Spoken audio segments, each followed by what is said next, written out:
The blood on my father's shoes wasn't his own, but that didn't make me feel any better about finding him dead in our kitchen at 3 in the morning. I stood in the doorway of our Brooklyn brownstone, still wearing yesterday's clothes from my shift at the hospital, and stared at the scene that would change everything. Papa sat slumped at our kitchen table, a bullet hole precisely placed behind his right ear, the professional's choice. His espresso had gone cold. The newspaper beside him was still folded to the racing section, where he always checked his numbers. They'd made it look peaceful, almost respectful. That told me everything. My father, Vincent Caruso, had been a debt collector for the Antonelli family for 32 years. He'd broken fingers, shattered kneecaps, and ruined lives with the casual efficiency of a man punching a time clock.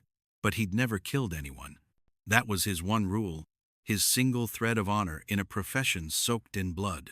He collected money, not souls. Someone had finally collected him. I should have called the police. Instead, I walked to the refrigerator, poured myself a glass of water, and sat across from my father's corpse. The kitchen clock ticked. Outside, a car alarm wailed and died. I studied Papa's face relaxed in death in a way it never had been in life, and made my calculations.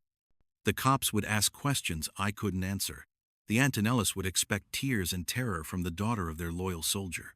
They'd offer condolences and maybe an envelope of cash, then forget Vincent Caruso ever existed. None of them knew what I knew. Papa had been skimming. Not from the Antonellis, he wasn't suicidal. He'd been skimming from the people he collected from, adding percentages here and there, building a private insurance policy for the daughter he'd raised alone after Mama died. I'd discovered his ledger 6 months ago, hidden behind the false back in his bedroom closet. $2 million in accounts scattered across 3 states, all in my name. He died to protect it. To protect me. Now I had a choice to make. I buried my father on a Wednesday.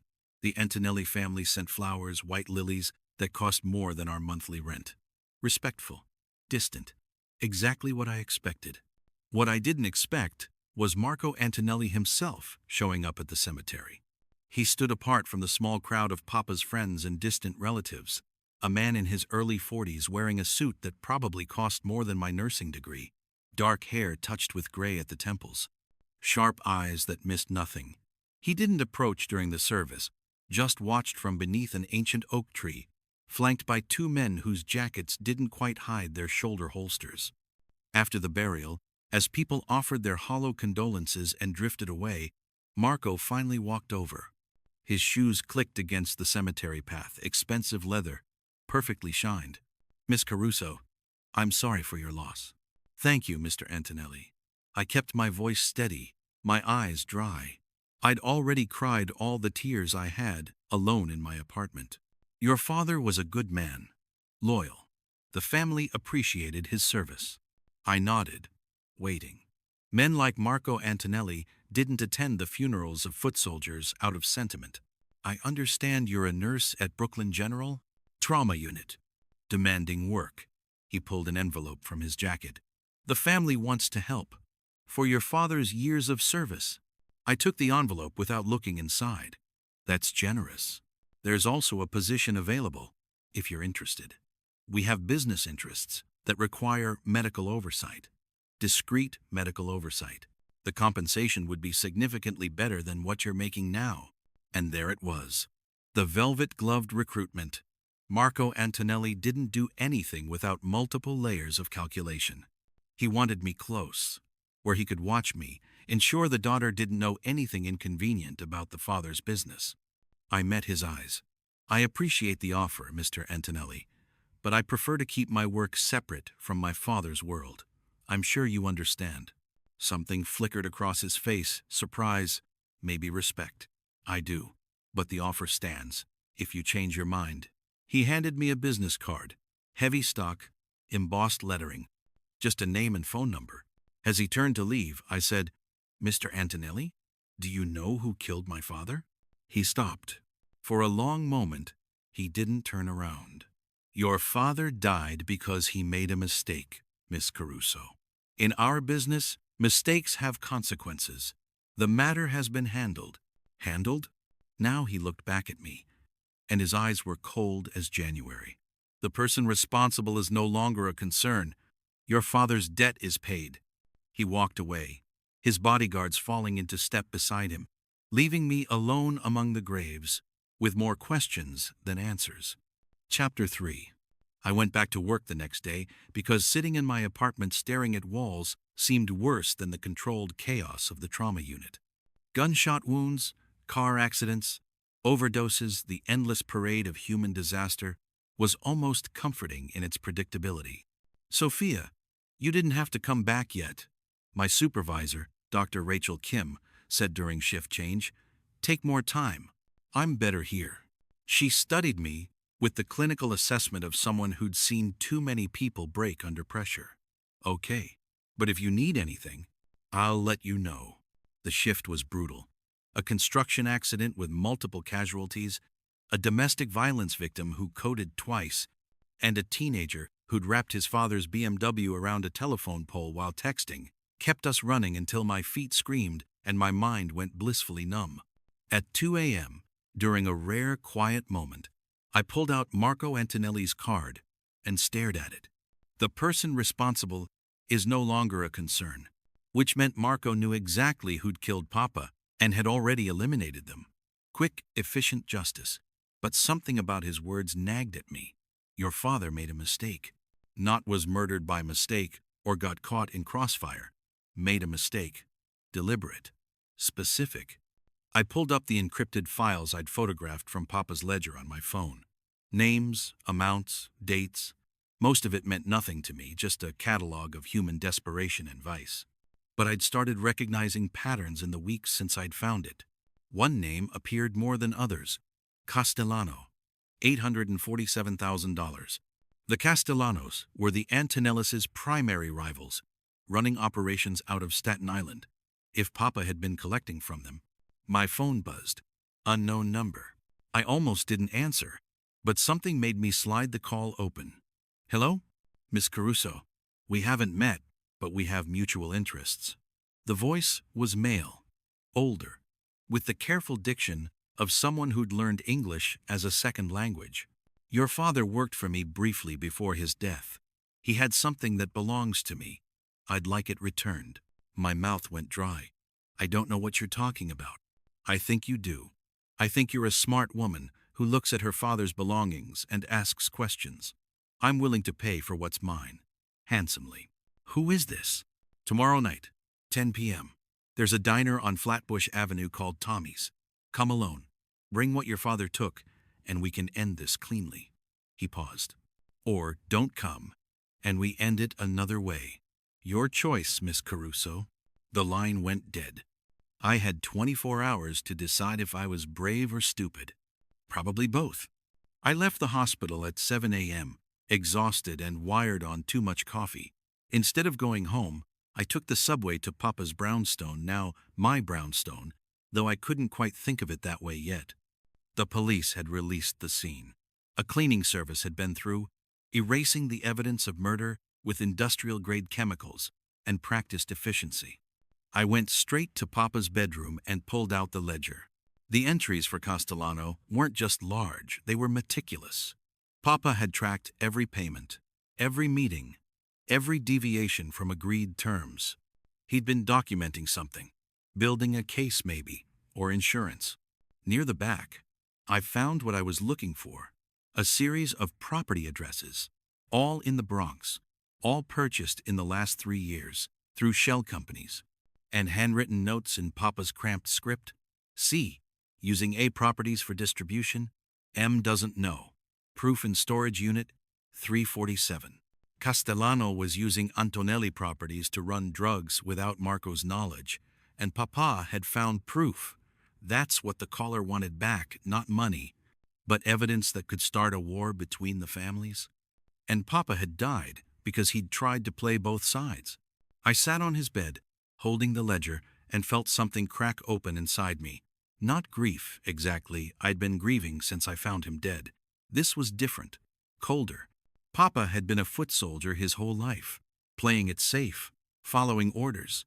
The one time he'd tried to be clever, to build something for himself, it had killed him. I wouldn't make the same mistake.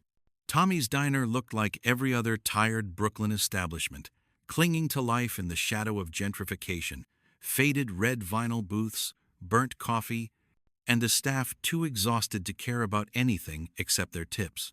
I arrived at 9:45, ordered black coffee I wouldn't drink, and waited. At precisely 10 p.m., a man in his 60s slid into the booth across from me. He had the careful movements of someone whose body had taken too many beatings but refused to break. Silver hair, expensive watch, eyes that had seen everything twice. "Miss Caruso, thank you for coming. You didn't give me much choice." "There's always a choice." He gestured to the waitress, ordered espresso in Italian, then turned his attention back to me. "My name is Antonio Castellano. Your father was helping me with a delicate matter before his death. Helping you spy on the Antonellis." His expression didn't change. "Gathering information. There's a difference. My father's dead. That seems like a distinction without a difference. Your father's death was unfortunate, but not my doing." Antonio leaned forward slightly. "Marco Antonelli discovered Vincent's arrangement with me. He had your father killed to send me a message. Then he killed the soldier who pulled the trigger to send you a message that the matter was closed. Justice served. Why should I believe you? Because Marco showed up at the funeral. He never does that unless he's checking for loose ends." Antonio's eyes held mine. "You're a loose end, Miss Caruso. The question is whether you have anything worth tying up." I took a sip of the coffee. I'd sworn I wouldn't drink. It tasted like battery acid and regret. "What do you want?" "The proof your father gathered. In exchange, I'll give you two things. First, enough money to disappear. New identity, new life, wherever you want to go. Second, revenge against the man who actually ordered your father killed." "You just said Marco." "Marco gave the order. But someone convinced him your father was playing both sides. Someone who wanted Vincent dead for their own reasons." Antonio slid a photograph across the table. I looked down at a face I recognized. Dr. James Chen, one of the senior surgeons at Brooklyn General. He consulted for the Antonelli family, patching up soldiers who couldn't risk hospital questions. "Dr. Chen? Your father was collecting from Chen's gambling debts." "Substantial debts."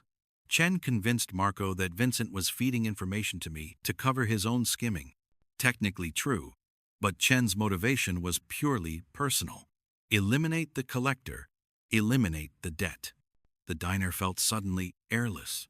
I'd worked with Dr. Chen for 3 years, respected him. He'd offered condolences at Papa's funeral with tears in his eyes. "I want proof." Antonio slid a phone across the table. Recordings of Chen's conversations with Marco, surveillance footage of their meetings. Bank records showing Chen's gambling debts being forgiven 2 days after your father's death. It's all there. I should have walked away, taken the money, disappeared, built a new life somewhere the ghosts couldn't follow. Instead, I took the phone. For 3 days, I listened to Dr. Chen methodically destroy my father. His voice on the recordings was calm, reasonable, persuasive. He painted Papa as a liability, a risk, a problem that needed solving.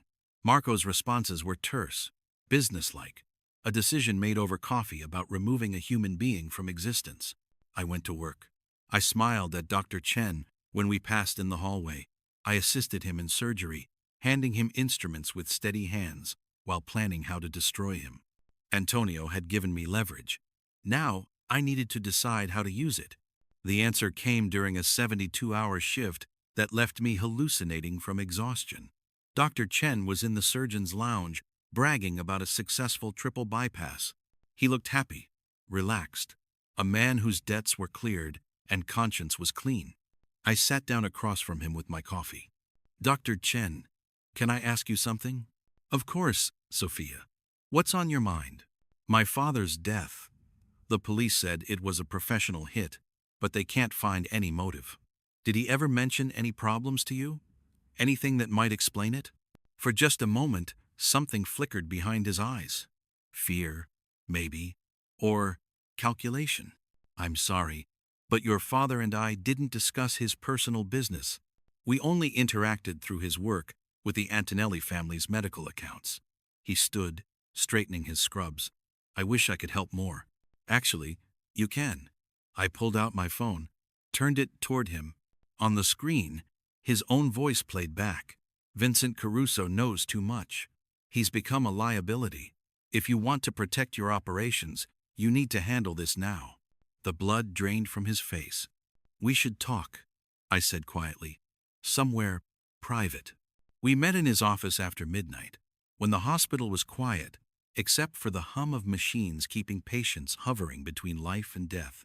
Dr. Chen sat behind his desk, hands folded, a man trying to project control while his world collapsed.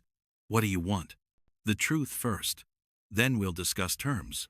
He stared at me for a long moment, then laughed, a bitter, hollow sound. You're Vincent's daughter, all right? He had the same look when he came to collect, like death in a cheap suit. The truth, Dr. Chen. I owed money. A lot of money. Your father was squeezing me, adding interest, making threats. I panicked. He rubbed his face.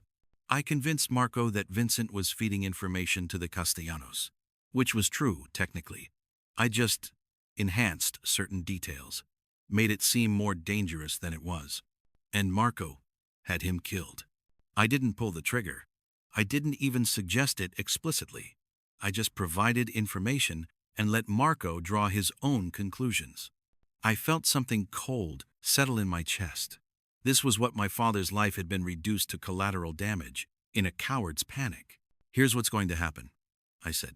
You're going to go to Marco Antonelli and tell him you made a mistake. That my father wasn't actually working with the Castellanos. You misinterpreted some documentation because you were desperate. You're going to convince him that you screwed up. That's suicide. Marco will kill me. Maybe. Or maybe he'll be satisfied with ruining you instead. Either way, you're going to clear my father's name. And if I refuse? I pulled out Antonio's phone. Then I give this to Marco anyway, along with evidence that you're currently feeding information to the Castellanos, that you approached them after my father died, offering to fill the gap he left. That's not true. Doesn't matter. I have doctored recordings, fabricated documents, and a very convincing narrative. Marco will believe it, because people believe what confirms their suspicions. I leaned forward. You taught me that. He stared at me, and I watched him realize he'd created something he couldn't control. You've thought this through. I'm my father's daughter. Dr. Chen went to Marco Antonelli 3 days later. I know because Marco showed up at my apartment that same night. I opened the door to find him standing in the hallway, alone this time, no bodyguards. He looked tired in a way that expensive suits couldn't hide. May I come in? I stepped aside. He walked to my living room window, looked out at the Brooklyn street below, then turned to face me. Dr. Chen came to see me today. Said he made a mistake about your father. That Vincent wasn't working with the Castellanos after all. I see. The thing is, Miss Caruso, I already knew that. I had your father investigated thoroughly before I made any decisions. I knew he was skimming from the people he collected from. I knew he was documenting my properties. I knew all of it. My mouth went dry. Then why? Because your father forgot the cardinal rule of our business: never become more valuable to our enemies than to us. The Castellanos approached him with an offer. He said no, but the approach itself was the problem. It meant they'd identified him as a potential asset. So you killed him to prevent something that might never happen. I eliminated a vulnerability before it became a crisis. That's how you survive in this business. Marco pulled an envelope from his jacket, set it on my coffee table. Dr. Chen also told me about an interesting conversation you two had, about recordings and fabricated evidence. I forced myself to stay calm. I don't know what. Don't. He held up a hand. You're smarter than that. You found your father's ledger. You figured out what he was doing. You contacted the Castellanos, or they contacted you. You played Chen perfectly, scared him into confessing, then sent him to me knowing I'd either kill him or ruin him. Either way, you win. He walked closer, and I fought the urge to step back. Here's what you didn't know, Marco continued. Chen was already compromised. He's been feeding information to 3 different families, playing all sides. I've been building a case against him for 6 months. Your little performance just accelerated my timeline. I don't understand. You forced him to expose himself, Miss Caruso. In trying to manipulate me, he revealed patterns I'd been watching for. You did me a favor. Marco tapped the envelope. That's $50,000. Payment for services rendered. And a warning. A warning? You're good at this. Too good. But this isn't your world, and I won't let you drag it into the light. Your father kept his work separate from you for a reason. Honor that. He moved toward the door, then paused. The offer I made at the funeral still stands, but I suspect you'll decline again. You suspect correctly. He smiled slightly. Your father would be proud and terrified. Antonio Castellano called the next day. I met him at the same diner, same booth, different coffee. Marco Antonelli shut down 3 of my operations yesterday, he said without preamble. Arrested 2 of my best earners. Sent a very clear message that the truce is over. I'm sorry to hear that. Are you? His eyes were sharp. Because I think you played both of us, Miss Caruso. You gave me just enough information to feel like I had leverage. Then you went to Antonelli with something better.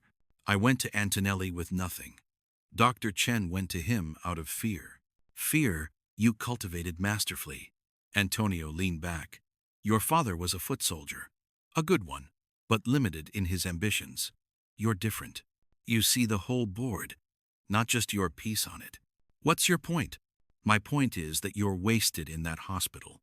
You have a gift for this business. Strategy, manipulation, calculated risk that's rarer than muscle or loyalty. He slid another envelope across the table. This is the money I offered before. Take it, disappear. Build a life somewhere else. Because if you stay here, one of 2 things will happen. Either Antonelli will recruit you, and you'll become everything your father tried to protect you from, or you'll try to play us both again, and you'll end up like your father. I opened the envelope. Wire transfer instructions for $2 million, exactly the amount Papa had saved for me. How did you know? I didn't. But I know men like your father. He'd have built a safety net.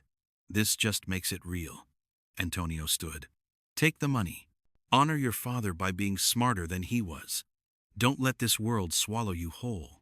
He left me sitting alone with decisions that felt like gravity pulling in every direction at once. I gave my notice at Brooklyn General the following Monday. Dr. Rachel Kim asked where I was going, and I told her I needed a change of scenery. She didn't push good supervisors no when people are running from ghosts. I sold Papa's brownstone, liquidated his accounts, and combined everything with Antonio's payment. $4 million, give or take. Enough to disappear anywhere in the world. I chose Seattle. Different coast, different rain, different life. But before I left, I did one last thing. I sent Marco Antonelli a message, not a letter, not a call, just a single item delivered to his office. Papa's ledger. Every page, every entry, every piece of documentation about properties and payments and the whole rotten system. With a note, you said my father made a mistake by becoming more valuable to your enemies.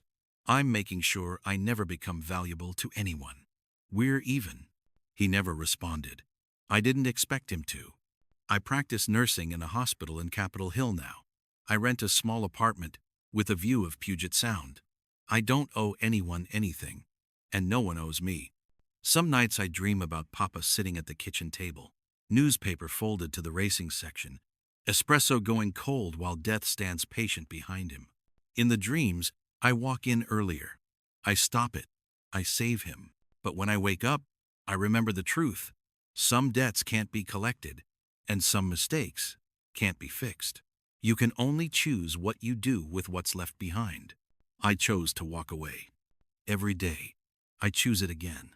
And some days, that choice feels like freedom.